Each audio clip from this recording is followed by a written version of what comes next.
Έτσι, μετά την ματαίωση της εκλογής του Αλφρέδου, οι πληρεξούσιοι βρέθηκαν σε μεγάλη αμηχανία ως προς το πρόσωπο του μελλοντικού ηγεμόνα της Ελλάδος. Αυτή τη φορά όμως δεν υπέπεσαν στο ατόπιμα εντός εισαγωγικών να επιλέξει ο ελληνικός λαός δια δημοψηφίσματος τον μελλοντικό του βασιλιά, αλλά έσπευσαν να ανακηρύξουν τον μέλλοντα βασιλέα των Ελλήνων, τον Γεώργιο τον Πρώτον, απευθείας δια της Εθνοσυνελεύσεως. Μετά την επίσημη αναγόρευση του Γεωργίου του Πρώτου ως βασιλέως των Ελλήνων από τους πληρεξουσίους της Β' εν Αθήνες Εθνοσυνελεύσεως, συζητήθηκε και το ζήτημα της προσφοράς του στέμματος στην Κοπενχάγη. Η αφετηρία για τη δικαίωση των εθνικών διεκδικήσεων και του αλήτρου του ελληνισμού θα πραγματοθεί μέσα από την ενσωμάτωση των Ιωνίων νήσων στην Ελλάδα το 1864.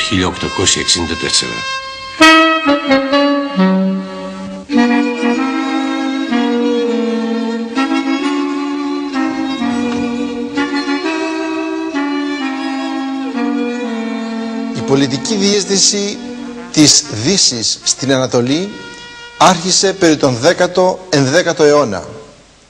Η Βενετιά ήρθε στα Ιόνια νησιά ήδη από το 1383, όταν κατέλαβε την Κέρκυρα, και μέχρι το 1500 λίγο επεκτάθηκε σε όλα τα Ιόνια νησιά, αν εξαιρέσουμε τη Λευκάδα, την οποία κατέλαβε το 1684, απελευθερώνοντάς την από τον τουρκικό ζυγό ο Φραντσέσκο Μοροζίνη.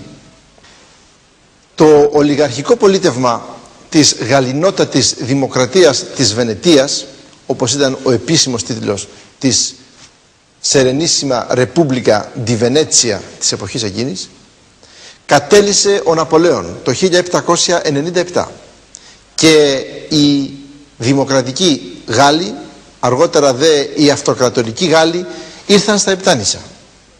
Δεν ήρθαν μόνο ως κατακτητές, έφεραν μαζί τους και τις νέες ιδέες, τις ιδέες του διαφωτισμού, εκείνες οι οποίες κατήβγαζαν στην Ευρώπη της εποχής και οι οποίες επηρέασαν βαθύτατα τα ανώτερα στρώματα της επτανησιακής κοινωνίας. Οι Ναπολεόντιοι πόλεμοι έφεραν το 1810 τους Άγγλους, οι οποίοι διαχειρίστηκαν τα νησιά από το 1815 δυνάμει της συνθήκης της Βιέννης, και από το 1817 τα νησιά είχαν πλέον και δικό τους σύνταγμα. Ήταν δικό τους κράτος, υπήρξαν ανεξάρτητο κράτος, το κράτος υπό το όνομα Ενωμένα Κράτη των 7 Ιωνίων νήσων. Στάτη.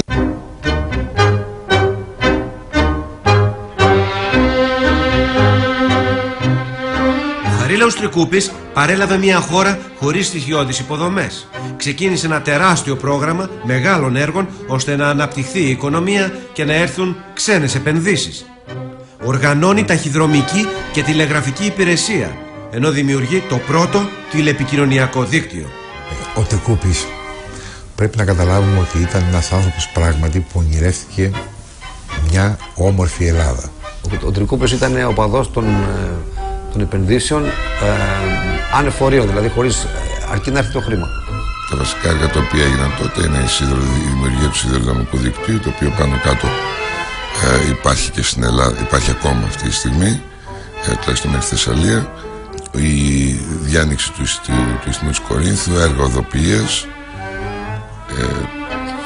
αγορές εξοπλισμών, πολεμικού υλικού, αγορές πολεμικών σκαφών, την αποξήρανση της κοπαΐδας. Όλα αυτά έπιασαν τόπο και πρέπει να πούμε ότι ακόμα μερικά τα νέμεται η Ελλάδα και σήμερα.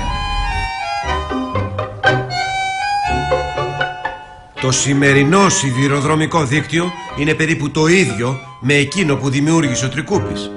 Ίδια και η ιδιόρυγα της Κορίνθου. Όσο για τη λίμνη της Κοπαΐδας λειτουργεί ακόμη ο οργανισμός για την αποξήρανσή της.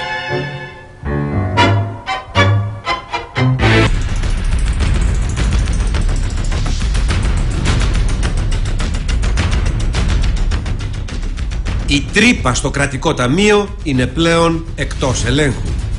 Δεν τα έφαγε τα λεφτά. Οι προθέσεις του ήταν καλές. Ήθελε να κάνει μεγάλα έργα. Έπασχε από έναν οικονομικό, όπως λέγαμε, μεγαλοειδιατισμό. Και για αυτόν τον λόγο δανείστηκε πέρα από τα όρια της οικονομίας. Η Ελλάδα αναγκάζεται να πάρει και νέα δάνεια για να πληρώσει τα παλιά. Ο Τρικούπης δεν είχε πείρα, όπως δεν είχαν και οι περί αυτών, για το πώς λειτουργούν τα δάνεια. Δεν καταλάβαιναν με τι ταχύτητα ένα δάνειο αυγατίζει. Πώς μια υψηλή τόκη, οι επιτόκια δημιουργούν μια κατάσταση ανεξέλεγκτη. Η τρόικα της εποχής ήταν οι Αμερικανοί, οι Γερμανοί και οι Γάλλοι που έστειλαν μια επιτροπή να ελέγξει τα δημοσιονομικά μας. Επικεφαλής ήταν ο φιλέλληνας Άγγλος διπλωμάτης Sir Edward Law.